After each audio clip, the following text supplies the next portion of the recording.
اگر اللہ تعالیٰ نے کامیابی کے لیے 4 شرطیں بیان کی ہوں تو سوچئے کیا مجھے یہ اختیار ہے کہ ان میں سے 1 کم کر دوں، 2 کم کر دوں، 3 کم کر دوں؟ کس کو اختیار ہے؟ اللہ کے بیان کردہ کسی چیز میں اختیار؟ یہ تو حضور سے کہا گیا تھا، سورہ یونس میں ہے، مطالبہ کیا مطالبہ کرنے والوں نے، ایت بقرآن غیر ھذا وبدل ہو، اے محمد صلی اللہ علیہ وسلم یہ قرآن بہت ریجڈ ہے، بہت سخت ہے، ان کمپرومائزنگ ہے،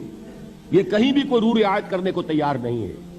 تو ہمارا اور آپ کا معاملہ نہیں ہو سکتا اس قرآن پر، اس قرآن میں کوئی ترمیم کیجئے یا کوئی اور قرآن لائیے۔ تو حضور سے کیا کہلوایا گیا؟ قل ما یکون لی ان ابدلہ من تلقاء نفسی ان اتبع الا ما یوحی الی، اے نبی ان سے کہہ دیجئے میرے لیے ہرگز ممکن نہیں ہے کہ میں اس قرآن میں اپنے جی سے کوئی ترمیم کر دوں، کوئی تبدیلی کر دوں، میں تو خود پابند ہوں اس کا جو مجھ پر وحی کیا جا رہا ہے، سب سے پہلے میں خود اس پر عمل کرنے والا، میں خود اس کا پابند ہوں۔